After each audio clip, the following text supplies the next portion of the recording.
Hi students, welcome to my YouTube channel. I am Raminder. आज हम करेंगे एक्सरसाइज नंबर 3.2 का third question. On comparing the ratios a1/a2, b1/b2 and c1/c2, find out whether the following pair of linear equations are consistent और inconsistent.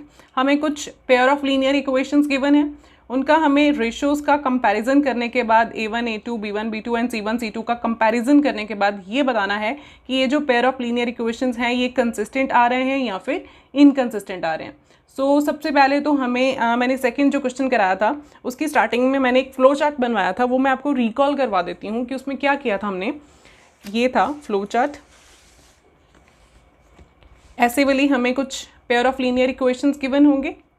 वो जो pair of linear equations हैं वो दो कैटेगरीज के हो सकते हैं, दो टाइप्स के हो सकते हैं, कंसिस्टेंट और इनकंसिस्टेंट। कंसिस्टेंट मीन्स जिनका सोल्यूशन था और इनकंसिस्टेंट मीन्स जिनका कोई सोल्यूशन नहीं था।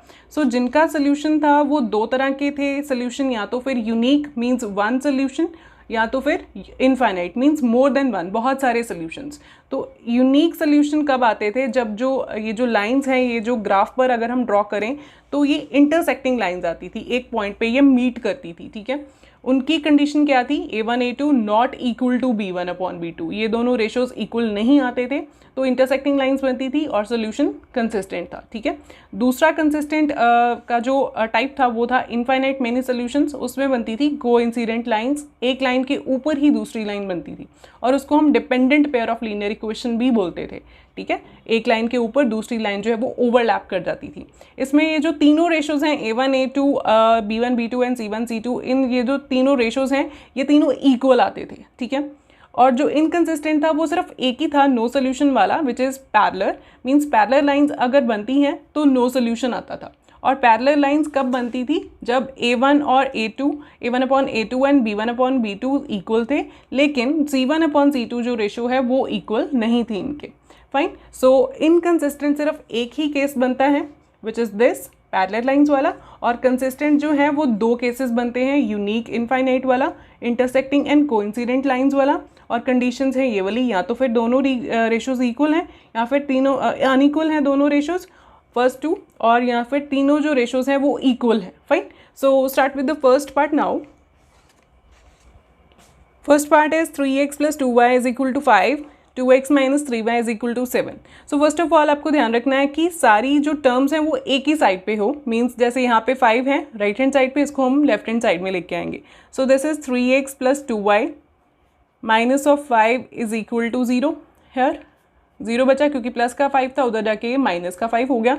देन 2x - 3y, 7 प्लस का है, ये माइनस का 7 हो गया और यहाँ पे 0 बच गया, ठीक है। यहाँ पे अब a1 क्या है? a1 इज फर्स्ट इक्वेशन के जो xy कोफिशिएंट्स आएंगे वो a1 b1 c1 आएंगे। a1 is x coefficient first equation का, b1 इज y का कोफिशिएंट और c1 इज कांस्टेंट -5, ठीक है। यहाँ पे बच्चे गलती करते हैं, ये जो साइन है इनका कोफिशिएंट्स का या फिर कांस्टेंट का, ये इग्नोर कर देते हैं। इग्नोर नहीं करना है, ये आपको लिखना ही लिखना है। -5 है तो -5 लिखेंगे। अगर यहाँ पे -2 होता तो यहाँ पे हम -2 ही लिखते हैं, ठीक है। अब a2 क्या है? सेकेंड इक्वेशन का x coefficient 2 and b2 is second equation का y coefficient and c2 is constant of the second equation which is -7। Right. अब होगा कंपैरिजन a1/a2 = 3/2 बन गया a1/a2। Then b1/b2 is 2/-3, that is -2/3। Minus कहीं पे भी हो इनमें पूरी फ्रैक्शन में तो उसको हम एक ही बार कंसीडर करते हैं, -2/3 बन गया। 2/-3 एंड -2/3 एक ही चीज़ है, ठीक है। Then c1/c2 is -5/-7, that is minus minus cancel हो गए, ये बन गया 5/7। ये तीनों ही रेशोज इक्वल नहीं आ रहे ना। 3/2 बन रहा है, -2/3 and 5/7। The three ratios therefore a1/a2 not equal to b1/b2 not equal to c1/c2। तो ये कौन सा केस था? कौन से केस में हमने इसको स्टडी किया था? जब ये फर्स्ट टू रेशोज ही आपस में इक्वल नहीं आए थे, तो वो कंडीशन थी ये वाली जहाँ पे इंटरसेक्टिंग लाइंस बनती थी a1/a2 not equal to b1/b2। यहाँ पे हम लिखेंगे therefore the lines intersect at a point at a point, and therefore the given pair of linear equations is consistent. Fine, consistent pair आया ना solution, consistent pair of linear equations आई, क्योंकि ये first two ratios ही equal नहीं है, तो जहाँ पे लाइंस इंटरसेक्टिंग थी या फिर कोइंसिडेंट थी, कोइंसिडेंट मतलब तीनों रेशोज जो हैं वो इक्वल थी, तो उन दोनों केसेस में कंसिस्टेंट सोल्यूशन था। सिर्फ एक ही केस में इनकंसिस्टेंट था जहाँ पे पैरेलल लाइंस थी, मतलब जहाँ पे फर्स्ट टू रेशोज इक्वल थी और C1 C2 जो है वो इक्वल नहीं थी इनके। फाइन, सो यहाँ पे आ गया कंसिस्टेंट सोल्यूशन। अब हम करते हैं अपना second part, which is second part is 2x minus 3y is equal to 8 and 4x minus 6y is equal to 9. This is the second part. तो यहाँ पे भी हम पहले रीराइट करें इक्वेशंस को। ये जो 8 और 9 है ये राइट हैंड साइड पे है, इनको लेफ्ट हैंड साइड पे लेके आते हैं। 8 इज प्लस 8 है, सो यहाँ पे आके ये माइनस का 8 हो गया लेफ्ट हैंड साइड पे, और दूसरी equation is 4x minus 6y minus 9 is equal to 0 है ना, प्लस का 9 है, उधर जाके फिर से ये माइनस का 9 हो गया, यहाँ पे बचा 0। अब a1 is 2, b1 is 2, b1 is minus of 3 and c1 is minus of 8। ठीक है, a2 इज सेकेंड इक्वेशन के xy coefficients 4, b2 is minus 6 and c2 is minus 9। ठीक है, ये सारे हमने लिख दी वैल्यूज़। अब क्या करेंगे, कंपैरिजन होगा a1 अपॉन a2 का, b1 upon b2 and c1 upon c2 का।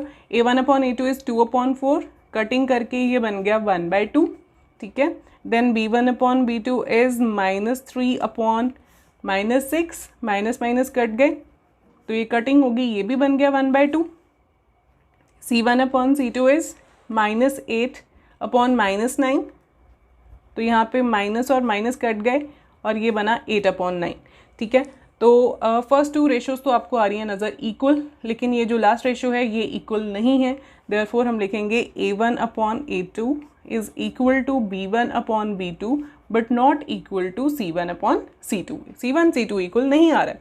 सो ये केस कब था, जब पैरेलल लाइंस थी, है ना, therefore the lines are parallel, और पैरेलल लाइंस जो थी उनका कोई सोल्यूशन नहीं था। अगर कोई सोल्यूशन नहीं है तो मीन्स जो पेयर ऑफ लीनियर इक्वेशंस ये हमें जो गिवन है वो क्या है, inconsistent. Fine, therefore the given pair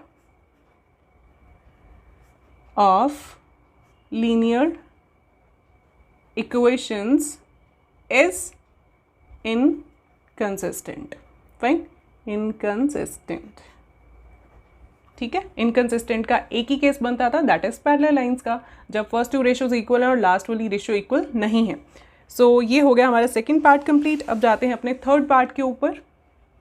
third part is 3 upon 2x plus 5 upon 3y is equal to 7 and second equation is 9x minus 10y is equal to 14। So यहाँ पे भी पहले रीराइट करें इक्वेशंस को। 3/2x plus 5/3y minus of 7 इधर plus का था, इधर आके माइनस का हो गया, और दूसरी equation is 9x minus 10y minus 14 is equal to 0। ठीक है, ये दोनों इक्वेशंस हमने रीराइट कर ली। अब a1 which is 3/2, b1 is 5/3 and c1 is minus of 7। ठीक है, ये xy कोफिशिएंट्स लिख लिए हमने। फर्स्ट इक्वेशन के कांस्टेंट भी लिख लिया। अब सेकंड इक्वेशन के xy coefficient a2 is 9 here and b2 is minus 10 here and c2 is minus 14। ठीक है, ये तीनों लिख दिए। अब क्या होगा कंपैरिजन, पहले रेशियोज पता कर देते हैं। a1 upon a2 that is 3/2 divided by a2 that is 9। अब यहाँ पे बच्चों को थोड़ी सी प्रॉब्लम आती है, ऐसी जो फ्रैक्शंस जो डिवाइड होती हैं फ्रैक्शंस, उनको सॉल्व करने में प्रॉब्लम आती है। सो इसको करने का एक इजी सा मेथड क्या है, यहाँ पे a1 अपॉन a2 है तो इसको लिख सकते हैं a1 डिवाइडेड बाई a2, है तो यही चीज़ ना, a1 जो है वो a2 के साथ डिवाइड हो रहा है। सो a1 की वैल्यू क्या थी 3/2, a2 की 9, सो 3/2 डिवाइडेड बाई 9 यहाँ पे लिख दिया। अब डिवाइड को आप मल्टीप्लाई में चेंज करते थे, छोटे होते करते थे ना, डिवाइड को मल्टीप्लाई में बड़ा अच्छा सा चेंज होता था। 9/1 है तो मल्टीप्लाई में चेंज करते ही ये रेसिप्रोकल हो जाता था, है ना। 9/1 है तो ये 1/9 हो गया। सो यहाँ पे अब कटिंग कर देते हैं, 1 3 के टेबल पे हो रही है 1, 3 1 ज़ा 3, 3 3 ज़ा 9, और ऊपर बन गया हमारा मल्टीप्लाई करके 1 × 1 इज़ 1 एंड नीचे 2/3 इज़ 6, ठीक है। तो ये बन गया 1/6, ठीक है। ऐसे भी करते हैं। और जो अब हम बड़े हो गए हैं तो बड़ों वाला तरीका अगर हम करें तो वो क्या बनता है कि जैसे ये है फ्रैक्शन 1, है ना। यहाँ पे आपको थोड़ा सा ये ध्यान रखना है कि a1 डिवाइडेड बाय a2 है, तो a1 की वैल्यू डिवाइडेड बाय ये जो डिवाइड साइन आएगा ये थोड़ी सी बड़ी लाइन खींच लेना, ठीक है। आपको क्लियर हो जाएगा कि मैं कैसे कराने लगी हूँ, फिर आपको क्लियर हो जाएगा। दिस इज़ फ्रैक्शन 1, तो इसका न्यूमरेटर 1 एंड डिनोमिनेटर 1 हो गए ये दोनों। This is numerator and this is denominator of the first fraction. So दूसरी जो फ्रैक्शन है उसका भी न्यूमरेटर 2 और डिनोमिनेटर 2, डिनोमिनेटर 2 यहाँ पे कुछ नहीं है तो मीन्स 1 तो है ही ना, है ना। सो ये दोनों हमने लिख लिए। जो दूसरी फ्रैक्शन है उसका न्यूमरेटर एंड डिनोमिनेटर। सो यहाँ पे इसको सॉल्व कैसे करना होता है हमें, न्यूमरेटर 1 को डिनोमिनेटर 2 के साथ मल्टीप्लाई करेंगे, ठीक है। मल्टीप्लाई करके कहाँ पे लिखेंगे, 3 × 1, 3 के साथ मल्टीप्लाई कर देंगे, और दूसरा डिनोमिनेटर 2 जो है वो मल्टीप्लाई हो जाएगा डिनोमिनेटर 1 जो है वो न्यूमरेटर 2 के साथ मीन्स 9 के साथ मल्टीप्लाई हो जाएगा, ठीक है। सो यहाँ पे भी अब थोड़ी सी कटिंग पॉसिबल है, 3 1 ज़ा 3, 3 3 ज़ा 9, सो 1/6। सो ये दोनों आंसर्स आपके सेम आए हैं, है ना। तो चाहे आप ऐसे कर लो चाहे ऐसे कर लो, तो जैसे भी आप कंफर्टेबल हैं वैसे ही आप इसको सॉल्व कर लीजिए, दोनों ही मेथड्स बिल्कुल करेक्ट हैं, फाइन। तो ये हमारा a1/a2 बन गया 1/6। अब आते हैं b1/b2 की तरफ, which is 5/3, b1 is 5/3 and b2 is -10। यहाँ पे भी देखिए b1 की वैल्यू और बाद में डिवाइड का साइन थोड़ा सा मैंने हाईलाइट कर दिया हुआ है। यहाँ पे numerator 1, denominator 1, this is numerator 2 and denominator 2 is nothing here, so it is 1 here. So numerator 1 और denominator 2 multiply हो जाएंगे, means 5 × 1, 5 × 1 हो जाएगा, और साथ में इधर 3 × -10 हो जाएगा, है ना। डिनोमिनेटर 1 एंड न्यूमरेटर 2 ये आपस में मल्टीप्लाई हो जाएंगे। सो ये आफ्टर कटिंग ये बन रहा है -1/6, है ना। ये माइनस था, ये लग गया यहाँ पे, 1 × 1 इज़ 1 एंड 3 × 2 इज़ 6। सो ये बन गया -1/6, b1/b2 हमारा ये बन गया, ठीक है। देन आगे c1/c2 इज़, c1 की वैल्यू थी -7 और c2 की वैल्यू थी -14। तो ये माइनस कट गए और कटिंग भी पॉसिबल है 1/2 हेयर। तो अब हम देख रहे हैं कि कोई भी रेशो इक्वल नहीं आई है। ये 1/6 है a1 a2, b1 b2 -1/6 है, और c1/c2 जो है ये 1/2 है। सो कोई भी रेशो इक्वल नहीं है, इट मीन्स यहाँ पे a1/a2 not equal to b1/b2।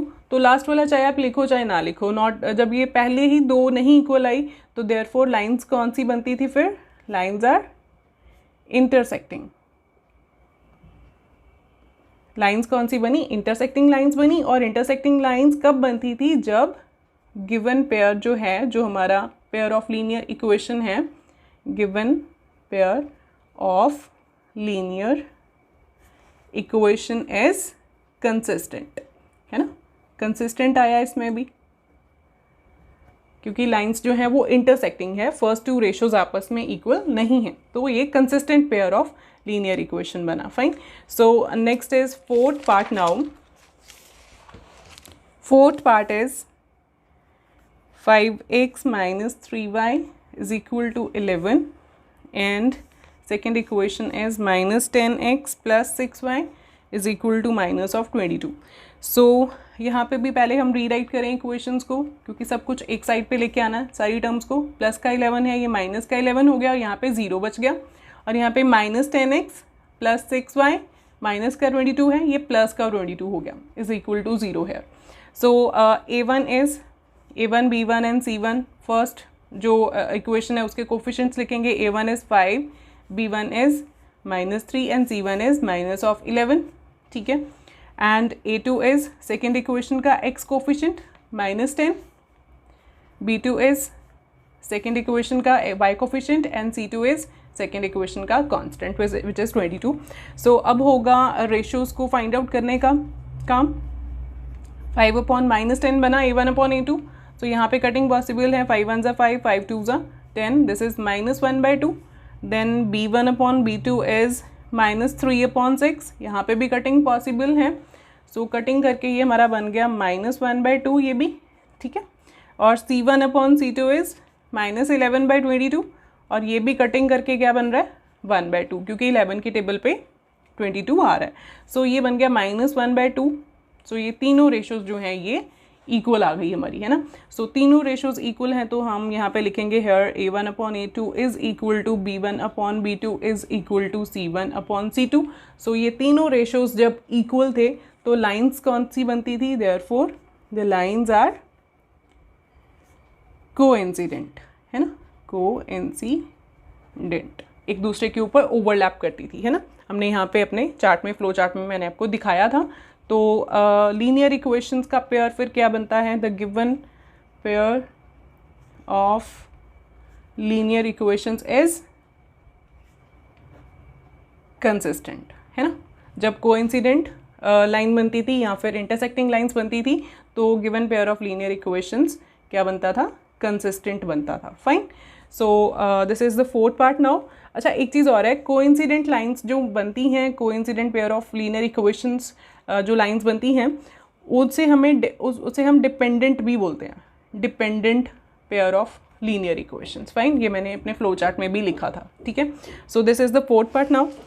अब चलते हैं अपने फिफ्थ पार्ट के ऊपर, which is 4/3x plus 2y is equal to 8, and second equation is 2x plus 3y is equal to 12. Fine, ये है हमारा फिफ्थ पार्ट, लास्ट पार्ट है. तो पहले रीराइट करेंगे, 4/3x plus 2y प्लस का 8 है, इधर आके माइनस का 8 बन गया और यहाँ पे बन गया हमारा 0, एंड ये बना हमारा 2x plus 3y minus 12 is equal to 0. ये भी प्लस का 12 था, इधर आके माइनस का 12 बन गया. सो A1 is 4/3 here, B1 is 2 here, and C1 is -8. Then A2 is, second equation की तरफ आते हैं, A2 is x coefficient 2, B2 is y coefficient 3, C2 is constant that is minus of 12. So अब होगा comparison, पहले ratios पता करते हैं. A1 upon A2 is 4/3 upon 2. तो यहाँ पे भी देखिए 4/3 फ्रैक्शन ऊपर है, न्यूमरेटर 1 डिनोमिनेटर 1, और ये जो है 2 के साथ 2 के नीचे हम 1 लगा देते हैं, ये न्यूमरेटर 2 एंड डिनोमिनेटर 2 बन गया, न्यूमरेटर 1 डिनोमिनेटर 1. तो न्यूमरेटर 1 और डिनोमिनेटर 2 आपस में मल्टीप्लाई हो जाएंगे. सो ये मल्टीप्लाई होकर बने 4 × 1 अपॉन 3 और 2 आपस में डिनोमिनेटर 1 और न्यूमरेटर 2 आपस में मल्टीप्लाई हो जाएंगे. सो ये बन गया 2 1 ज़ा 2, 2 2 ज़ा 4, दैट इज़ 2/3. ठीक है, कटिंग करने के बाद ये बन गया A1 अपॉन A2 हमारा. ठीक है, तो चाहे वैसे भी कर लो, मैं वैसे भी कर दूँ थोड़ा सा. A1 upon A2 means A1 divided by A2, that is A1 is 4/3 divided by A2 which is 2. ठीक है, सो ये बन गया, डिवाइड को मल्टीप्लाई में चेंज करने के बाद ये बन गया रेसिप्रोकल 1/2 हो गया. इसकी कटिंग करके बन गया 2/3. ठीक है, तो जो मर्जी आप मेथड कर लो, आपको दोनों ही जो है सुटेबल लगेंगे. अच्छे से मैंने एक्सप्लेन किया हुआ था थर्ड पार्ट में इसको. So A1 upon A2 is 2/3 here. Then आ गई बारी B1 अपॉन B2 की. B1 और B2 हैं 2 and 3, सो ये बन गए 2/3 here. Then C1 upon C2 is -8 upon -12, minus minus cut गए और ये 4 के टेबल पे कटिंग हो रही है. 4 2 ज़ा 8 एंड 4 3 ज़ा 12, ये भी बन गया 2/3. सो तीनों रेशोज़ फिर से इक्वल आ रहे हैं ना. देयरफॉर यहाँ पे A1 upon A2 is equal to B1 upon B2 is equal to C1 upon C2. So फिर से लाइंस क्या बन रही हैं, लाइंस जो बन रही हैं वो हैं कोइंसिडेंट, मीन्स ओवरलैपिंग लाइंस हैं, डिपेंडेंट सोल्यूशन बन रहा है, और जो given pair of linear equations है वो कंसिस्टेंट बन रहा है. ठीक है, आप वैसे ही लिख दोगे, therefore the pair of given pair of linear equations is consistent. So this is the fifth part over now.